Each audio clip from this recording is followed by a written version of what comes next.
मैं बच्चों से दावा नहीं करता, आपको मैं एनसीईआरटी की एक एक लाइन आपको मैं समझाऊंगा और इजी तरीके से समझाऊंगा।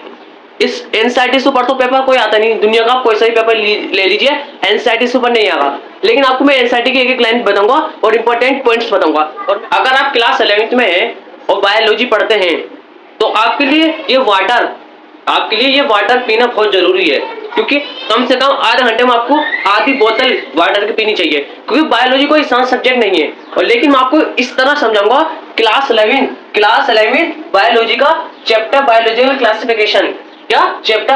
क्लासिफिकेशन का एक बहुत इंपॉर्टेंट टॉपिक जिसका नाम है किंगडम मोनिरा। तो स्टूडेंट्स हम स्टार्ट करते हैं किंगडम मोनिरा। किंगडम मोनिरा को हम कहते हैं फैमिली ऑफ बैक्टीरिया। किंगडम मोनिरा में ज्यादातर जो होते हैं बैक्टीरियास होते हैं, जो होते हैं बैक्टीरिया होते हैं ज्यादातर। आपके सामने किंगडम मोनिरा और बैक्टीरिया की देखिए इमेज दिख रही होगी, आप देख सकते हैं सामने। तो आपने देख ली, स्टार्ट करते हैं। हम बात करता हूँ इंक्लूड और प्रोकैरियोटिक यूनिसेलुलर ऑर्गेनिज्म। जो किंगडम मोनिरा होता है इंक्लूड करता है और prokaryotic unicellular organism, simplest living organism, बहुत सिंपलेस्ट लिविंग ऑर्गेनिज्म होते हैं किसमें, किंगडम मोनिरा में। और इंक्लूड किसे करता है, प्रोकैरियोटिक यूनिसेलुलर। अगर बात करता हूँ एग्जांपल की, मैं आपको क्या बताया, किंगडम मोनिरा को फैमिली ऑफ बैक्टीरिया भी कहते हैं। इसके अंदर ज्यादातर क्या होता है, बैक्टीरिया ही होते हैं। अगर बात करता हूँ एग्जांपल की, बैक्टीरिया, काइनोबैक्टीरिया जो था इसे हम ब्लू ग्रीन एल्गी भी कहते हैं, क्योंकि ये फोटोसिंथेसिस कर पाता। क्या काइनोबैक्टीरिया क्या कर पाता, फोटोसिंथेसिस कर पाता, इसे हम ब्लू ग्रीन एल्गी भी कहते हैं। आर्किया और माइकोप्लाज्म, समझ में आ गया, ये इसका एग्जांपल होगा। अगर बात करता हूँ कैरेक्टरिस्टिक ऑफ मोनिरा की बात करता हूँ यूनिसेलुलर। और अगर बात करता हूँ नो मेम्ब्रेन बाउंड ऑर्गेनिज्म, इसके अंदर किंगडम मोनिरा के अंदर जो होते हैं नो मेम्ब्रेन बाउंड ऑर्गेनिज्म होते हैं, लाइक माइटोकॉन्ड्रिया, क्लोरोप्लास्ट। समझ में आ गया, माइटोकॉन्ड्रिया और chloroplast no membrane bound organism होते हैं, माइटोकॉन्ड्रिया और क्लोरोप्लास्ट। सेल वॉल जो होती है किंगडम मोनिरा के अंदर जो सेल वॉल होती है पेप्टिडुग्लिकन एक्सेप्ट माइकोप्लाज्म।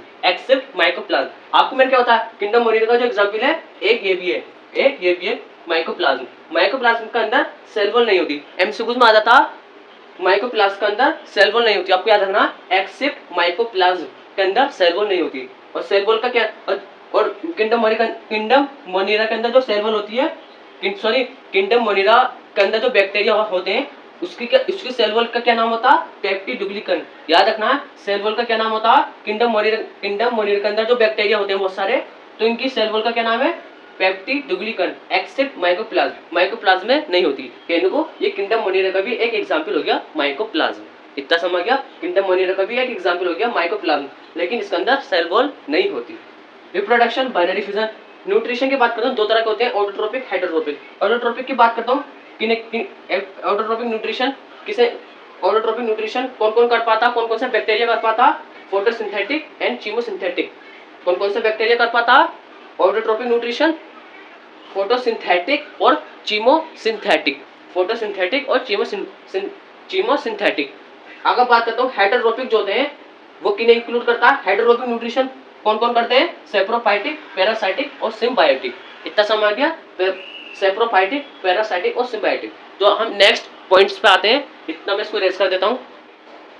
तो स्टूडेंट अगर बात करता हूँ टाइप्स ऑफ मोनिरा, जो टाइप्स ऑफ मोनिरा इतना मान लीजिए, मोनिरा के अंदर क्या होते हैं, बहुत सारे टाइप्स ऑफ बैक्टीरिया होते हैं, जैसे आर्के बैक्टीरिया, यू बैक्टीरिया और काइनोबैक्टीरिया, और एक दूसरा होता है जिसे कहते हैं माइकोप्लाज्म। समझ में आ गया। तो मैं आप कुछ ज्यादातर बैक्टीरिया होते हैं जैसे माइकोप्लाज्म आपको जगह नहीं थी तो मैं आपको इरेज करने के बाद फिर मैं आपको माइकोप्लाज्म पढ़ाऊंगा, बहुत इंपॉर्टेंट। ये भी एक क्या होता है, ये भी एक टाइप्स होता है मोनिरा का। मोनिरा के 4 टाइप्स ऑफ मोनिरा जो होते हैं 1 2 3 4 होते हैं। पहला आर्के बैक्टीरिया, दूसरा यू बैक्टीरिया, तीसरा काइनोबैक्टीरिया। समझ में आ गया। फिर हमारा चौथा होता है माइकोप्लाज्म।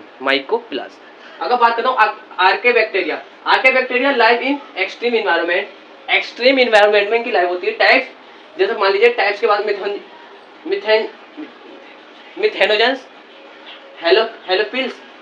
मिथेनोजेंस, हेलोफिल्स और थर्मोएसिडोफिल्स।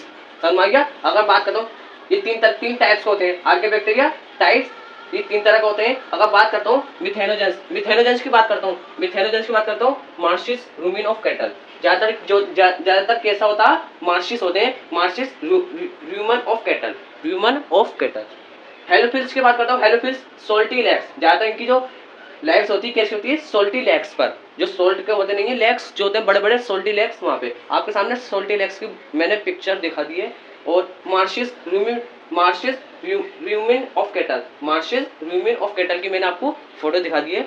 इनकी लाइफ्स के बारे में, जैसे मिथेनोजन्स की जो लाइफ्स होती है कहाँ होती जाता है, मार्शेस रूमिन ऑफ कैटल, हेल्पिल्स की सोल्टी लेक्स, थर्मो एसिडोफिल्स की हॉट एसिडिक स्प्रिंग, आपके सामने हॉट एसिडिक स्प्रिंग आपको इमेज दिखा दी मैंने, समझ में आ गया। हॉट बहुत acidic environment, hot acidic spring. अगर बात करता हूँ यू बैक्टीरिया की बात करता हूँ मैं, यू बैक्टीरिया ट्रू बैक्टीरिया कहते हैं सर, क्वेश्चन एमसीक्यू में आ जाता है। ट्रू बैक्टीरिया किसे कहते हैं, eubacteria. Most common bacteria include cyanobacteria, chemosynthetic bacteria और हेट्रोट्रोपिक बैक्टीरिया। अगर बात करता हूँ बच्चा जो कंफ्यूज होता है, यू बैक्टीरिया आपके सामने देखिए मैंने फोटो लगा दी है यू बैक्टीरिया की। यू बैक्टीरिया जो होता है, यू बैक्टीरिया आपको एक चीज का ध्यान रखना है स्टूडेंट, तो स्टूडेंट में आपको क्या बता दिया, यू बैक्टीरिया इसे हम ट्रू बैक्टीरिया भी कहते हैं, मोस्ट कॉमन बैक्टीरिया भी कहते हैं, समझ में आ गया। इंक्लूड करता काइनोबैक्टीरिया को, चीमोसिंथेटिक बैक्टीरिया और हेट्रोट्रोपिक बैक्टीरिया, ये 3 बैक्टीरिया को इंक्लूड करता।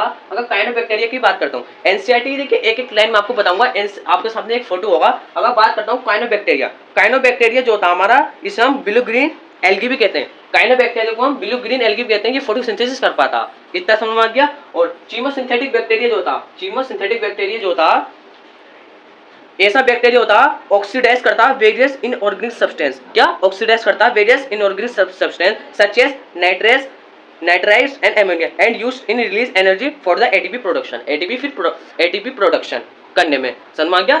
फिर से बता रही हूँ, चीमोसिंथेटिक बैक्टीरिया ऑक्सीडाइज करता various inorganic substance such as nitrites ammonia and use करता है एंड रिलीज करता energy for the ATP production पहले रिलीज करता है एनर्जी किस फॉर्म में, एटीपी प्रोडक्शन, समझ में आ गया।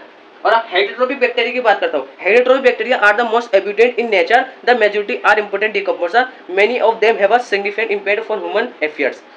आपको 2 लाइन याद करनी है, बहुत एब्यूडेंट इन नेचर, बहुत एब्यूडेंट होते हैं नेचर के लिए, और मोस्ट इंपोर्टेंट डिकम्पोजर होते हैं। अगर बात करता हूँ helpful in making curd for milk, कोई भी मिल्क होता है वो कर्ड बन जाता, उसके लिए हेल्पफुल होता, समझ में। यहाँ ये हमारी जो हेल्प करते हैं, किस तरह हेल्प करते हैं, मिल्क को कर्ड बनाने में, समझ में गया। They are helpful in making curd from milk, production of antibiotic fixing nitrogen in legumes, समझ में गया। प्रोडक्शन जो बता रही हूँ मैं आपको फिर से, they are helpful in making curd from milk, production of antibiotics, समझ में गया। तो आपको 1-2 लाइन आपको याद करनी है इंपोर्टेंस। स्टूडेंट है कि आपके सामने देखिए इमेज होगी काइनोबैक्टीरिया की। अगर बात करता हूँ फोटोसिंथेटिक बैक्टीरिया, इसे हम फोटोसिंथेटिक बैक्टीरिया भी कहते हैं, काइनोबैक्टीरिया को हम क्या कहते हैं, photosynthetic bacteria. Also called blue green algae, इसे हम ब्लू ग्रीन एल्गी भी कहते हैं। कंटेन हेट्रोकिस्ट फॉर नाइट्रोजन फिक्सेशन, जो कंटेन करता है हेट्रोकिस्ट, आपके सामने स्ट्रक्चर होगा हेट्रोकिस्ट का, इसके अंदर नाइट्रोजन फिक्स है। एग्जाम्पल नोस्टोक एनाबेना, इतना समझ में आ गया आपको। तो स्टूडेंट अगर बात करता हूँ, मैंने आपको क्या बताया था, यू बैक्टीरिया के 3 बैक्टीरिया को इंक्लूड करता है, काइनोबैक्टीरिया, चीमोसिंथेटिक और हेट्रोट्रोपिक। काइनोबैक्टीरिया को वैसे अलग पढ़ाया जाता, लेकिन जो पार्ट काइनोबैक्टीरिया जो यू बैक्टीरिया होता, यू बैक्टीरिया बस इंक्लूड करता काइनोबैक्टीरिया को। आपको याद रखना, काइनोबैक्टीरिया मैंने आपको समझा दिया है, इसे हम ब्लू ग्रीन एल्गी कहते हैं, ये फोटोसिंथेसिस कर पाता है। अब इसको हमारा अब आखिरी बचा है माइकोप्लाज्म, समझ में आ गया। माइकोप्लाज्म कराने के बाद हमारा खत्म पूरा। तो स्टूडेंट देखिए हमारा आखिरी लेक्चर बचा है माइकोप्लाज्म। आप देख सकते हैं, अगर बात करता हूँ स्मॉलेस्ट लिविंग ऑर्गेनिज्म, जो माइकोप्लाज्म होता है बहुत स्मॉलेस्ट होता है, नो सेल वॉल, इसके अंदर सेल वॉल नहीं होती। एमसीक्यूज में एक आध क्वेश्चन आ जाता है 1 मार्क्स का, इसके अंदर किसके अंदर सेल वॉल नहीं होती, माइकोप्लाज्म के अंदर। कैन सर्वाइव विदाउट ऑक्सीजन, हम देखिए हम बिना ऑक्सीजन के सर्वाइव नहीं कर सकते, लेकिन माइकोप्लाज्म बिना ऑक्सीजन के सर्वाइव कर सकता है। Cause disease in plants and animal, ये क्या करता है, डिसीज, ये प्लांट्स और एनिमल के लिए बहुत जानलेवा हो सकता है, क्योंकि डिसीज का कॉज डिसीज, ये क्या करता है, डिसीज करता है इन प्लांट्स एंड एनिमल्स। अगर बात करता हूँ आपके सामने एक और इमेज हुई होगी, जो मैं आपको शेप्स ऑफ बैक्टीरिया, तो मैंने आपको पढ़ाया नहीं, शेप्स ऑफ बैक्टीरिया आप देख सकते हैं। तो एक आप समझ लेना शेप्स ऑफ बैक्टीरिया किस तरह के होते हैं। आप एक डायग्राम आ सकता है और आपसे पूछ सकता है किस शेप में, तो आपको चार शेप आपके सामने, तो आप इनको समझ लेना कौन सी शेप का कैसा बैक्टीरिया होता है, ये बहुत इंपॉर्टेंट है। तो आज की वीडियो में देखिए स्टूडेंट तरह देते हैं। अगर आपको वीडियो अच्छी लगी तो लाइक कर देना।